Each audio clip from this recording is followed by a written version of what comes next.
ওয়াইল নামক জাহান্নাম, জাহান্নামের স্তরের মধ্যে মারাত্মক ভয়ঙ্কর জাহান্নাম হলো ওয়াইল নামক জাহান্নাম। মারাত্মক। জান্নাতের মধ্যে শ্রেষ্ঠ জান্নাত জান্নাতুল ফেরদাউস, আর ভয়ঙ্কর জাহান্নাম ওয়াইল। কার জন্য কয়? মিথ্যা যারা বলে তাদের জন্য, মিথ্যাবাদীর জন্য ওয়াইল নামক জাহান্নাম। আর কার জন্য? যে আয়াতে আল্লাহ বলেন নামাজ মানুষকে পাপের থেকে ফিরাবে, আল্লাহ আর এক আয়াতে বলেন কিছু কিছু নামাজি আছে এরা ওয়াইল নামক জাহান্নামে যাবে, নামাজ পড়িয়াও জাহান্নামে যাবে।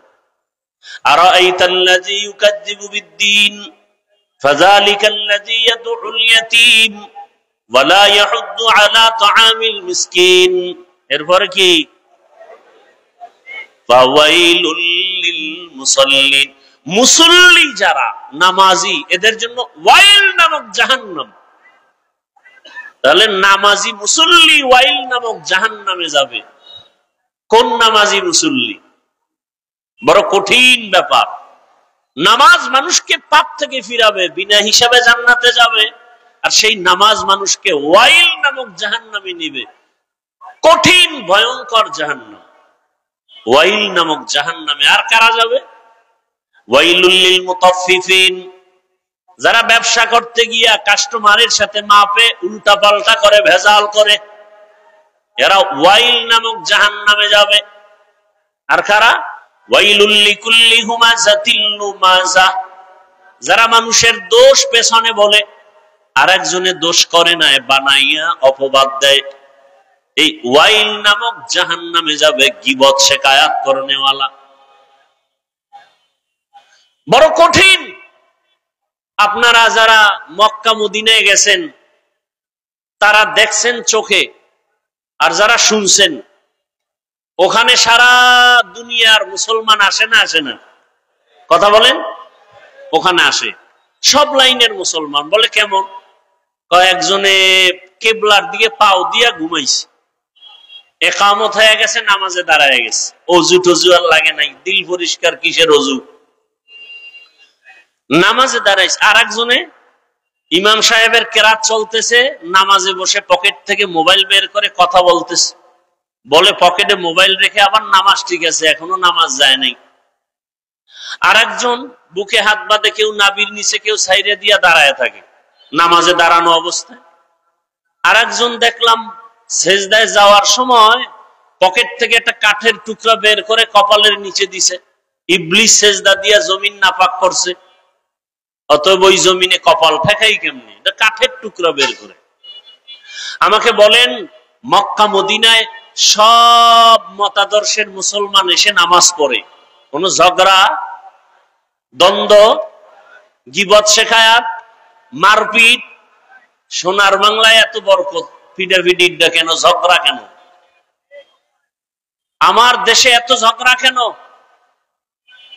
টুপি নিয়ে ঝগড়া, হাত নাবিতে না বুকে বাঁধবে নিয়ে তর্ক বিতর্ক, আছে না নাই? সব ঝামেলার কারণ একটা, অন্তর ঠিক নেই। কি ঠিক নাই? বলেন না কেন? শরীরের ট্রিটমেন্ট করে, ডাক্তার দেখায় অসুস্থতার জন্য। এই শরীরটাকে ঠিক রাখার জন্য, পরিচালনার জন্য একটা মেশিন আছে, রূহ। কি আছে? আপনারা ঢাকার শহরে ঘুরবেন, বিভিন্ন বিলবোর্ডে দেখবেন, পত্রিকায় দেখবেন, অ্যাড দেয় কি? দিনকে বদলে দাও। কি কে বদলে দাও? দিন বদলে দাও। দিন, সারা দুনিয়ার মানুষ স্লোগান দেয় দিনকে বদলে দাও। আর সমস্ত আহলে হক উলামায়ে কেরামের স্লোগান দিলকে বদলে দাও। দিল। কিয়ামত পর্যন্ত দিন বদলালে লাভ হবে না যতদিন পর্যন্ত দিল বদলানো না হবে। এই দিলকে বদলানো মানে দিল বের করে আরেকটা দিল ঢুকাবে না, দিলের কালার পাল্টাইতে হবে। দিলকে পরিবর্তন করার এই ওয়াজ মাহফিল, আল্লাহওয়ালাদের মজলিস হলো অপারেশন থিয়েটার। আহলুল্লাহদের সোহবত, আল্লাহওয়ালাদের নজর, আল্লাহওয়ালাদের নজরের মধ্যে পাওয়ার আছে, আছে না নাই? আল্লাহওয়ালাদের কথার মধ্যে আসর আছে, নোয়াখালী জেলার সন্তান, টাকার বালিশ বানায় বাবায় ঘুমায়। সন্তান টাকা পয়সা ছেড়ে চলে গেছেন ভারত দেওবন্দ, লেখাপড়া করে বাইতুল্লাহর কাছে গেছেন। 7 ভাবে কোরআন পড়া যায়, কেরাতে সাবা। মসজিদে নামাজের দাঁড়ালেন, তেলাওয়াত শুনে মক্কাবাসী পাগল, ইমামতির জন্য রেখে দিলেন। এরপরে এক পর্যায়ে সৌদির মেয়েকে বিবাহ দিলেন, শর্ত বাংলাদেশে নেওয়া যাবে না। বাংলাদেশের সবাই জানে কারি সাহেব হাকিকতে সর্বোচ্চ বড় একজন আলেম এবং আহলুল্লাহ, কারি ইব্রাহিম রহমতুল্লাহ আলাইহি উজানি। বাংলাদেশ, পাকিস্তান, ভারতের সব মাওলানা জেলাইনের হোক সবাই চিনে যে দেওবন্দের একজন আলেম, সর্বোচ্চ পদের বড় একজন আলেম রশিদ আহমদ গঙ্গুহি। সমস্ত ভণ্ড বেদাতিরাও তার নাম জানে, চিনে। তার হাতে হাত লাগায় কলবের চিকিৎসা দিয়েছেন। টাকা পয়সার মায়া ত্যাগ করে একদিন তিনি ওই যে ইমামতি করেন বাইতুল্লাহর পার্শ্বে কোন এক মসজিদে, রশিদ আহমদ চিঠি লিখলেন, বাংলাদেশে যাও, কালেমার খেদমত করো। চলে আসলেন দেশে। বিবি কি করবেন? আমিও যাব। বাবা মায়ের অনুমতি নিয়ে আসলেন। নোয়াখালীর জমিন বাদ দিয়া চাঁদপুর জেলার কচুয়া থানা উজানির জমিনে বিশাল বড় জঙ্গল ঢুকলেন। গিয়ে দেখেন জঙ্গলের ভেতরে একটা গম্বুজ, গম্বুজের ভেতর একটা বাঘ তার বাচ্চাকে দুধ পান করায়। কারি ইব্রাহিম বললেন, বাঘ, বনি আদম এখানে আসছে, তুমি তোমার গন্তব্যে চলে যাও। বলা মাত্র বাচ্চা কাঁধে নিয়ে বাঘ রওনা। কোথায়? কুমিল্লা জেলার একটা থানা আছে লালমাই। লালমাই থানায় একটা পাহাড় আছে যেটাকে এখনো লালমাই পাহাড় বলে। বাঘ সেখানে চলে গেল। এখন প্রশ্ন, কারি সাহেবের কথা বাঘ শুনে এটা কেমন কথা?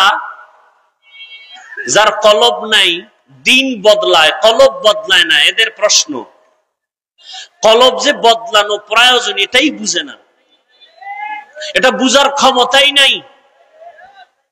তাকে আমি জিজ্ঞাসা করি, হাল চাষ করে গরু দিয়া গ্রাম অঞ্চলে আছে না নাই?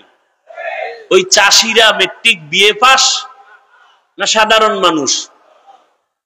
এই মানুষগুলো যখন গরুকে হুকুম করে মানেনি, গরুকে যখন ডানে যাইতে বলে যায়নি, বামে যাইতে বলে যায়নি। একটা কৃষি কাজ করে সাধারণ মানুষ বেনামাজি, ওর কথা যদি গরু শুনে, আল্লাহর ওলির কথা বাঘ শুনবে না কেন? এই বুঝার মতো মেধা ওদের নাই, কলব ঠিক নাই। এজন্য বলে আমরা পীর মুরিদি পীরাউলিয়া মানি না। আমি সারা বাংলাদেশে কসম করে বলি, দ্ব্যর্থহীন ভাষায় চিৎকার করে বলি, আল্লাহর জাতের কসম, যারা বলে আমরা ওলিয়া উলিয়া মানি না, তারা কোরআন মানে না, বুখারী শরীফ মানে না।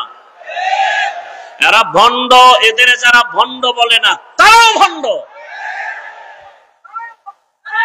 তারা কোরআনও মানে না, বুখারী শরীফও মানে না। আপনি কি মনে করেন আমি কসম খেয়ে কথা বলছি হালকা ভাবে? হালকা ভাবে?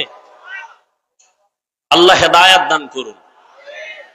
চরমনাইয়ের ওয়াজে বসলে মানুষ চিৎকার দেয় কেন? উজানির ওয়াজে বসলে মানুষ চিল্লায় কেন? তাকে আমার প্রশ্ন, তুমি ওয়াজে বৈশা চিল্লাও না কেন? এটা হাসির প্যান্ডেল না কান্নার প্যান্ডেল? কান্নার প্যান্ডেলে কাঁদবে, এটাই স্বাভাবিক। কান্না না আসলে তাকে জিজ্ঞাসা করো, তোমার চোখে পানি আসে না কেন? তোমার অন্তর নষ্ট, কলবের চিকিৎসা করো।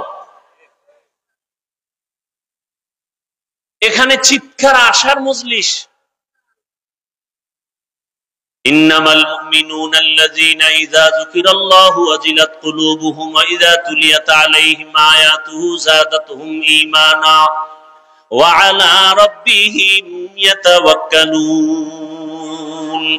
একজন আয়াত পড়া বয়ান করে, আল্লাহ কইছে কলবের মধ্যে কম্পন হবে, জিকিরের আওয়াজ আসলে, তেলাওয়াতে কলবের ঈমানের পাওয়ার বাড়ে। তাহলে কলবের মধ্যে কম্পন হবে, শরীর লাফায় কেন? প্রশ্ন সেখানে আবার, কেন? দিল ঠিক নেই। ভূমিকম্প হয়নি সোনার বাংলায়? যারা জানেন তারা বলেন, ভূমিকম্প যে হয়, ঢাকার কোন এক জায়গায় বা নেপালে ভূমিকম্প হয়েছে বা কক্সবাজারে হয়েছে, ঢাকার শহর কাঁপে না কাঁপে না? কাঁপে। কক্সবাজারের ভূমিকম্প হলে ঢাকা কাঁপে কেন? আর সেই ভূমিকম্পটা জমিনের উপরে হয় না ভেতরে? বলেন তো, নিচে হলে উপরে কাঁপে কেন? বিল্ডিং কাঁপে কেন? ঠিকই আল্লাহর মোহাব্বত আর মারেফতের নূর সিনায় আসার পরে কলবে জালজালা হলে বডির মধ্যে এটার আসর শুরু হয়ে যায়। ইয়া ইলাহি মুঝসে মুঝকো দূর কর, তাকে দেখো মুঝ মে তুঝকো এক নজর। ইয়া ইলাহি তু মেরা মাবুদ হ্যায়, ইয়া ইলাহি তু মেরা মাশুক হ্যায়।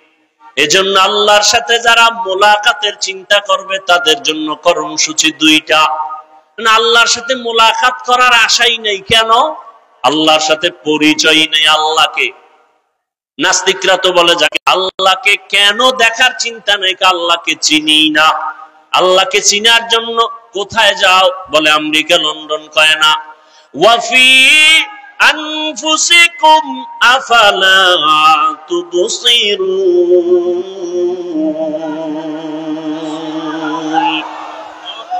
বান্দা তুমি নিজের মধ্যে একটু তাকাইয়া দেখো,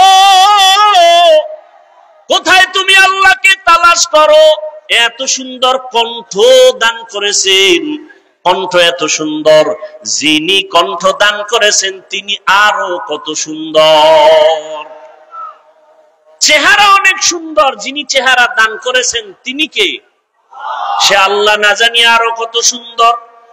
এইভাবে সূর্য এত সুন্দর, চাঁদ এত সুন্দর, বানানে ওয়ালা না জানি আরো কত সুন্দর, তিনি কে?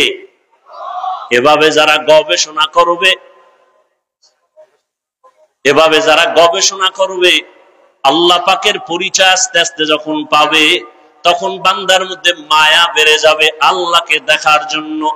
আর বান্দা তখন খুঁজবে, আমি আসল মালিকের কোথায় পাই। ইয়া ইলাহি তু মেরা মাবুদ হে, ইয়া ইলাহি তু মেরা মাশুক হে। আল্লাহকে পাওয়ার জন্য অন্তর তৈরি হয়ে যাবে। কেন আমরা বুঝি না? আল্লাহকে চিনি না। চিনার জন্য আল্লাহ ওয়ালাদের কাছে যেতে হবে। আল্লাহ পাকের এই মজলিস, আল্লাহ ওয়ালাদের মজলিস, আল্লাহ পাকের কুদরতি আলোচনার এই মজলিসে বসলে আল্লাহর